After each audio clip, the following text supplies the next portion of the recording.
Hey everyone, it's May the 4th, my brother's birthday, but most of you watching this don't care about that, because to you, May the 4th be with you, because it's Star Wars Day, the official, unofficial holiday, where everyone across the globe comes to celebrate everyone's favorite space opera singing, lightsaber swinging, pulp adventure series. And recently, I started a live stream podcast called The Rambling Ranting Review Hour. In the most recent episode, I had Boman Modine, the filmmaker behind the upcoming Angels of Death animated series for Warhammer 40k, one of my favorite internet comedians, Asterios Kokkinos, come in to talk about The Mandalorian. But because you can't talk about Star Wars without talking about The Last Jedi, they got into it about Luke Skywalker, and probably one of the most insightful, interesting discussions I've seen on the internet in terms of whether The Last Jedi ruined Luke or told the best Luke storyline ever seen. So I've cleaned things up a little bit, done some editing to the original podcast audio to bring you on this most auspicious occasion, the great Luke Skywalker debate. So get your blue milk, kick back, and get ready to enjoy the show. I'll also be putting in a poll towards the end of the discussion so you can vote on who you think won the debate as we get a definitive answer judged by you, the audience. So make sure you got those power converters picked up from Tashi Station. This is going to be a good one. You gotta love to be gone back yet.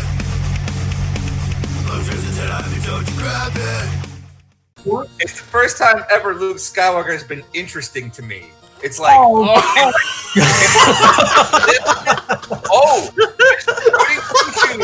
perfect man Luke. It's like, he's imperfect. He got his arm cut off being imperfect. Come on.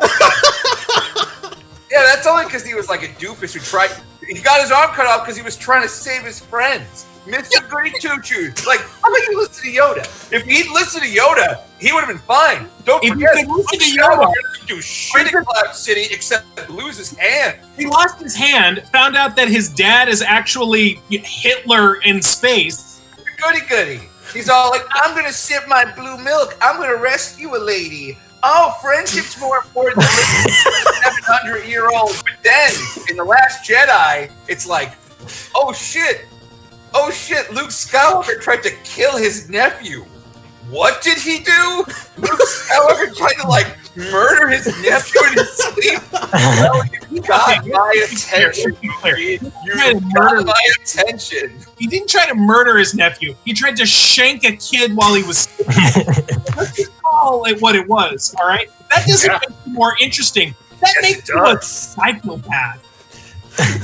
Why do you think true crime is the most profitable genre right now? Because it's like, these are some interesting people. Jeffrey Dahmer. Like, hey, have you ever heard of Asterios Kokkinos? Of course you haven't. Nobody has. Everybody knows who Jeffrey Dahmer is. Okay, so first of all, Asterios, look, everybody is entitled to their opinion. We live in America. We're all, adults and whatnot. However, what I will never forgive Star Wars is the loss of Luke Skywalker, especially because talking about the expanded universe, you had endless opportunities to explore that character. Either it's his relationship with Mara Jade, when he starts trying to rebuild the Jedi Temple and becomes the reborn Emperor's second in command. He becomes Darth Vader at some point. I mean, he's a guy that accidentally screwed around with his sister in Splinter in a Mind's Eye. I mean, and then they retconned again? How many times does he teach you this lesson, old man Luke? She's your sister, not to kiss her. Doing something new, I mean, I understand the novelty of it, but it would be like if Gandalf had suddenly decided to become King of Gondor. It's just I don't really think that Gandalf would ever want to be King of Gondor, let alone be particularly good at it, Right, exactly. We all thought that Saruman the White would stay white forever. But executed better. If Luke Skywalker, I haven't read the books, I don't know, I know who he was, I don't know who he became, literally. But between Return of the Jedi and The Last Jedi, he is a guy that, filled with hope, right? Wants to, ultimately finds out that, the power of friendship, right? Even though his father, mentors, etc. are all dead, it's okay, he's still got the power of friendship. And then somewhere after that, the New Republic is created, he starts training Jedi, and then he sees something bad in his nephew. He finds out his nephew's going to be Hitler too. Well, wait a minute. But he comes from Hitler 1. His dad is Hitler 1. And he tried to kill that guy too, a lot. Trying to slice that guy up with a laser sword. No, he didn't. He dragged him. Oh, yeah, he did. You know, it's like a Ginsu 9000 up in that piece. Luke Skywalker had pity on Space Hitler #1, okay? But you're telling me that Space Hitler #2, who might have been 12 years old, he was like, oh no, I gotta put the pillow over on this little kid. You know, like, it just, you gotta give me more than that. Somebody doesn't wake up one day and when Greg and I were roommates in college, if I found out one day, like, oh, Greg is one day going to become Jeffrey Dahmer, dude. Yeah. Uh-huh. I know who that is give now. me the old 1-2 stabbing my dude. Look, Really? everyone here who would kill baby Hitler, raise your hands. Exact case closed. The guy was going to become baby Hitler. You and I both know that the Force is not absolutes. Only a Sith deals in absolutes, right? So, if that's the universe that we live in, then Luke Skywalker deciding to shiv a teenager while he's sleeping just feels a little bit like a stretch. Now, if, and I don't know if this is the case, but if that was what Luke Skywalker didn't do, that Luke Skywalker had the opportunity to stop Space Hitler 2 from becoming Jeffrey Dahmer. We're on a tangent, but and that's what drove him insane.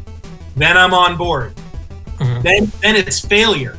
Then, like, you know how you kept on trying to say that Darth Vader was actually a good guy, that underneath all of the murdering children and wiping out planets, like, he's actually my dad and he's a good guy. And then you were right at the end of that story. Then you see it happening again with your nephew and you try the same thing, but this time you fail. Dude, I'm with you through all poor merchandising opportunities and lines on Disney. You know, I would do it. However, if it's just like, I get the inkling that this guy might be bad, that doesn't sound like Luke. It's not an inkling, it's the Force. Guy gets visions of the future. And he sees baby Hitler. And he's like, maybe I can stab him real quick. And then Luke's big problem is he loses his nerve. His lightsaber goes soft. He's like, maybe I should kill baby Hitler. And that gives baby Hitler that second of hesitation is why we lose 5 planets. Kylo Ren killed 5 planets in The Force Awakens. 5. Or one little twist, and there's a lot less names on that list. Kylo Ren is not responsible for basically anything anywhere near as dastardly as his grandfather. And he really should have deserved a little bit more murdering kids, blowing up planets. He didn't open fire on the 5 planets of the New Republic. That was that redhead general. Right. Oh, yeah. He was only a member of General Hux's military organization and General Hux's boss. Now, if there had been a scene where Kylo Ren was like, you did what? Starkiller Base did what? Oh, I never signed off on this. Oh, we're in that didn't happen. I don't know, man. That movie is all about like okay, so Finn, for example, is literally the argument of like, I was just the janitor at Auschwitz. I didn't know what was going on. Yeah. Look, if I'm being honest, I think Finn owes a couple of people an apology.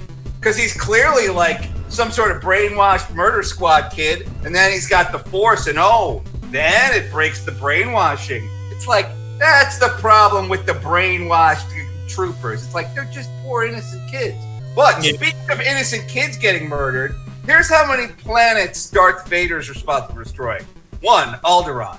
Here's how many planets Kylo Ren's responsible for destroying. 6. 5 in The Force Awakens. 1, that cool smuggler planet in the last Skywalker, and there were a lot of cool people there. God forbid Babu Frick had been on that planet when it died. We'd all be very upset. It's like Kylo Ren, he's got more blood on his hands. You know what would have washed that blood right off? Quick twist of the lightsaber right in his and then just say it was an accident. Oh, like Butterfingers. My metal hand. My metal hand had Butterfingers. I think that's a different understanding of who Luke Skywalker was. He doesn't think me as somebody that would smother a kid in his bed. And that's why it's the only interesting thing he's ever done. and it's such a failure, he feels so ashamed that he almost took the life of his nephew that he has to go hide for like 50 years. And he's like renounced the Force and he's drinking green milk straight from the tippy. And it's like, yeah, he becomes like a fucked up Jeffrey Dahmer style crazy guy. And it's like, that's interesting to me. But he's got the EverQuest tree that he has, that the fish nuns have built around and everything. And inside of the tree, it's like, oh yeah, those are the Jedi manuscripts that I totally don't care anything about. But then Force Yoda shows up and starts a fight. It's endless contradictions. Exactly. But Walter White, think about this. Wouldn't it make sense for Walter White to have thrown out that book of poetry? Yeah. Walter White's a brilliant genius who went from Mr. Chip to Scarface. Why did he keep the book of poetry? Sorry, but Luke Skywalker is not a sociopath. He tried to kill a little kid. That's pretty crazy. Luke Skywalker's whole thing is being an empath. He cares about everybody too much, which is why he left his training to go save his friends, ultimately failed, and ended up losing his hand. Like, that is you don't find that interesting? I mean, I think that makes him every other hero. It's like a hero. Every other hero would have succeeded. He failed. Not in Act 2. Like, every other hero wouldn't have succeeded in Act 2. Like, it's a 3-act story, but like, yeah, Luke Skywalker, literally in one of the books, they have him drinking hot chocolate. It's like, hey, he's like an adult man. But like, we constantly infantilize Luke Skywalker. And that's why I thought in The Last Jedi, it's like, oh, wait. He's got a pretty intense PG relationship with Mara Jade throughout, like, 7 years of them like chasing each other around. They clearly only have sex for procreation in the missionary position. What do you think? He's going around the corner to see where the fudge is made? I'm going to agree with you that Luke Skywalker is consistently infantilized, as much as Scott from the X-Men, Leonardo from the Ninja Turtles. There's a certain archetype of Captain America, right? Yeah. So I will say that he definitely fills in that archetype of, I don't know what you want to call it, like the John the Baptist type guy. Like, he can't do anything wrong, right? He's Jesus. He's space Jesus. And it's like, how many times have I seen this Jesus character? He's all over this book, the Bible. Like, but there's the reason we like Han Solo. Like, think about in Battlestar Galactica. Who do you like, Starbuck or Lee Adama? They don't, because Lee Adama is like the goody-goody hero, they have to keep giving him different jobs. It's like, you're the vice president of the colonies. Like, now you're a lawyer. Now you're this. Because it's like, it's hard to write for just a goody-goody hero. Sure. But I mean, he's also an alcoholic. He's cheating on his wife. Lee Adama? Yeah. Wait. In the new Battlestar Galactica? Yes. Yeah, no, eventually he puts in a whole bunch of weight, remember? When like the war... Exactly. That is the exact way you know they don't know what to do with that character. They're like, what if he gets fat? Can we get 3 episodes out of that? Like, another great example is Captain America. Like, with Captain America, they never know what to do with that character because he's such a goody-goody. So like, how about he's 80 years old? What if he was in Hydra? What if Captain America was African American for a while? And it's like, yeah, they don't know what to do with Steve Rogers. But wait a minute. But that. I think that there's a value in that, though. Every archetypal story in Western history has has your Jesus Christ character. I know, and they're always the boring one. There's a reason the best captain is Cisco, and it's because he murders Senator Vreenak. You think Picard would have murdered Vreenak? I don't think Picard would have murdered Vreenak. You're shooting bullets like Picard now. Picard eventually turns into a Borg and is responsible for the death of hundreds, if not millions. That's not his fault. He got they stuck the thing in his neck. Cisco's wife. And even then, he's like fighting it the whole time. He's like, sleep, Data, sleep. And it's like, okay, you're a good guy. God forbid they would have turned Cisco into a Borg. The Alpha Quadrant would have been toast. But see, now this is interesting. it seems like you want there's a desire to have an anti-hero as the lead character instead. So I guess to bring it back to the Mandalorian, at some point, do you want Mando to start beating Baby Yoda? Well, if Baby Yoda gets out of line, but I mean, the thing that makes Mando interesting is that he gives up that baby first, and like it's even kind of hard. He's talking to Werner Herzog, and he's like, "What are you gonna do with that baby I just gave you?"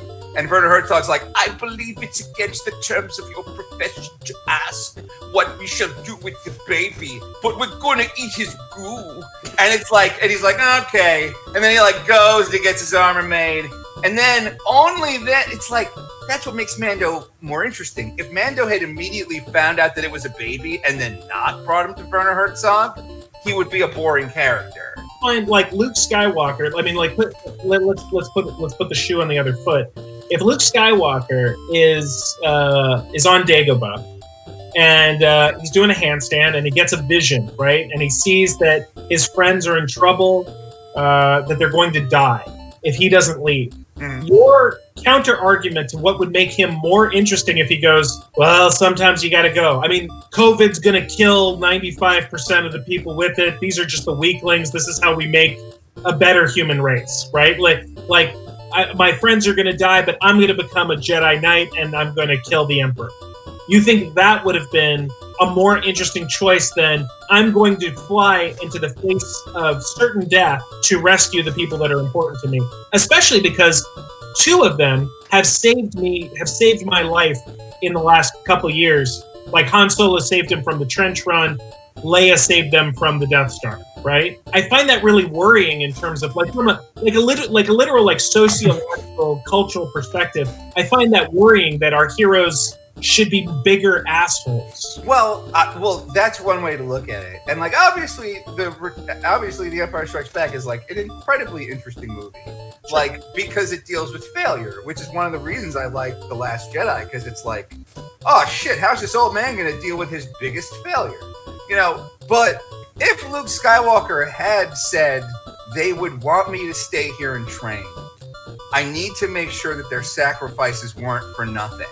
And then when he runs into them later, they were like, "You didn't try to save us? What the fuck is wrong with you?" And that has been like an interesting conflict that had propelled the third movie. I'm not going to say that would be better, but I'm also not going to say that would be bad. Like, sure. I want to see characters have conflict. Like, I want to see characters fight. Oh, but he doesn't fight at the end of that movie, though. No, he does. He tries to kill Space Hitler. Until like an old man is like, if you kill Space Hitler, that would be great for me. No, I'm talking about The Last Jedi when he Skype battles his way in.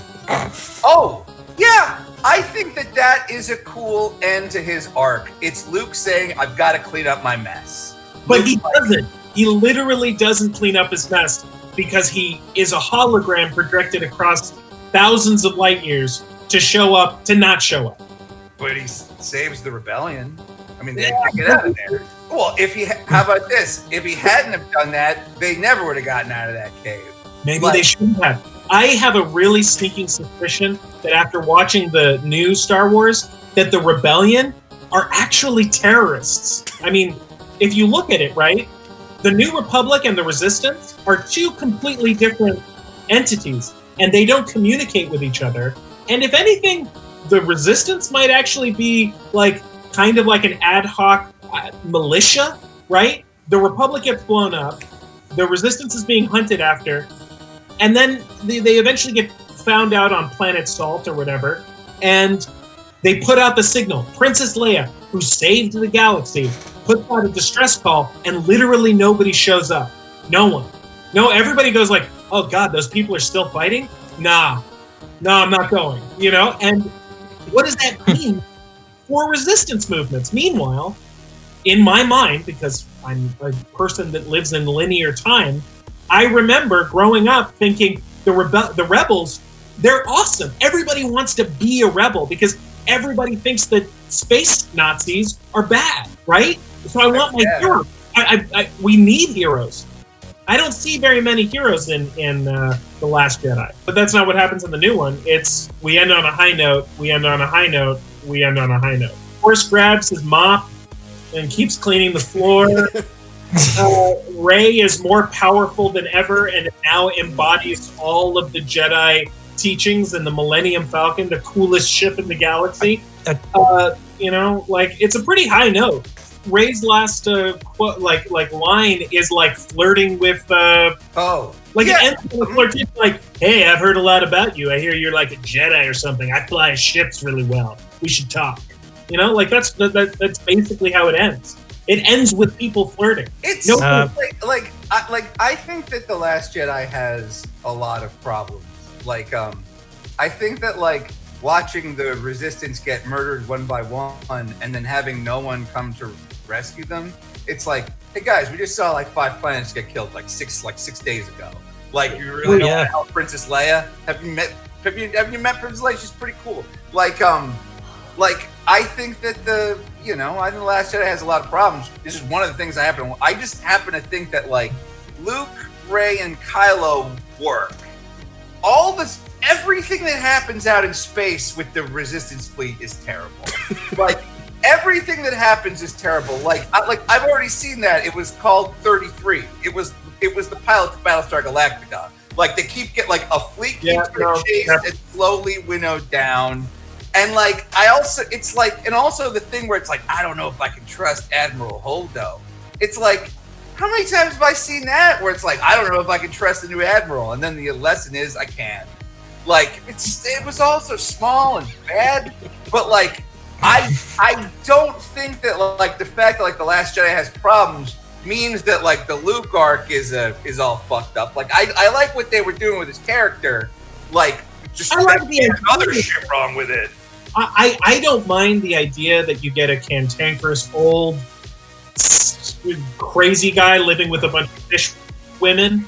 I don't mind it, but you got to give me more than I just really needed to shiv that little kid. I feel like a vision of the future, no matter where it's coming from, is kind of like a very small domino to topple the empathetic good guy Jesus character that I grew up with. I guess I would have preferred more an erosion rather than just flipped a switch. This kid is bad. Kill him.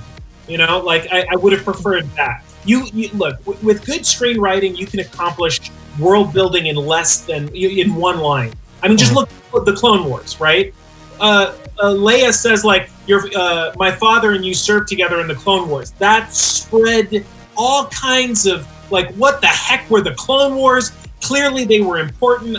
All these heroes came together. Now they're all old and kind of crazy. What happened, right? There are ways of building a world where you don't have to be well, let me tell you that if you have a midichlorian count of over 25, you are in fact a Jedi. Come to this clinic at 5, you don't need to do that. And I'm not asking anybody to do that. And I'm not asking the Mandalorian to do that. I'm not asking for the backstory of Clan Mandalore or something, but maybe tell me what's up with you guys all living in the same place if only one of you is allowed to go out. And maybe tell me, what are you building toward? Are you guys trying to find it? Now, I know that the planet Mandalore, I think, is destroyed, right? So are you guys trying to find a new homeworld? Is that why you guys seem to all be bounty hunters? Because you can kill more people if you're a mercenary. If all it is to be a Mandalorian is to be a guy that kills people, there are easier ways of doing that. You guys are all bounty hunters. I wouldn't say Luke Skywalker was perfect. I would say that Rey is perfect. Rey never had a bad day in her life. She was happy collecting garbage in the desert, and she was happy hanging out with Chewie, getting on the Millennium Falcon for their last adventure. She never had a bad day. Yeah, give me some bad days. I want to know what it's like for what if Kylo killed one of his students? There you go. There. That's a throwaway line right there. Okay. Why stop there? Kylo killed all of his students. There are no other Jedi in these movies. Darth Vader killed a room full of children. Kylo Ren killed a room full of children. The bar for being evil in Star Wars is pretty low, Yeah, but that's not Luke's fault. like, if, like, that's just Luke reacting to something bad that someone else did. That's What's interesting is that, like, Luke, like, it's like, there's a reason that, like, people, okay, so, like, we're all saying, like, Luke is like Jesus. It's like, yeah, he's like space Jesus. Yeah, I mean, what it is. Like, everyone's favorite Jesus story is when Jesus went into, like, a temple where there were a bunch of moneylenders and started flipping over tables and shit. Like, remember when, like, Jesus hulked out on all the moneylenders? It's like, that's interesting. Because, like, oh, Mr. Son of God. Oh, Mr. Peace. Oh, forgive. Turn the other cheek. It's like, now he's turning tables over. Now that's interesting. Now we got drama. Sure. I just feel like you could have picked better drama. But maybe that's just a preference thing. Yeah. I mean, like, for me, it's like, yeah, shiv that kid. Like, but, like, not everybody has to want to shiv a kid. Like, that's, it's a personal preference. I'll take it. I'll take that. Yeah, I see where you're coming from. Exactly. Some people like kids. Not me. Shiv. But some people do. Yeah. Whatever, that's life. Epic internet arguments of history! Who won, Boman or Asterios? Use the little icon over here to vote.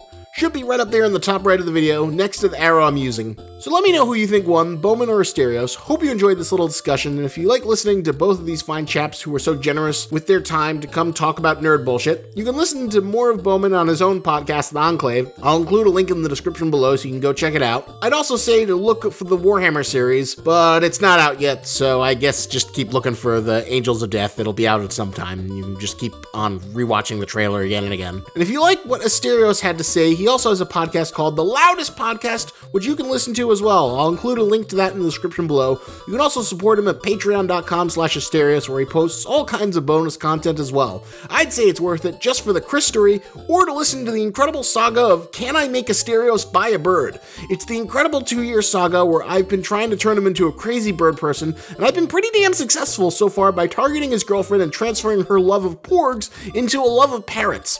I got my hooks in deep. They love my bird, Captain Crunch. Will he buy a bird? I've already gotten him to go to Parrotpalooza. Well, sign up for his Patreon and find out. I promise it's just as compelling as anything on Netflix or Disney+.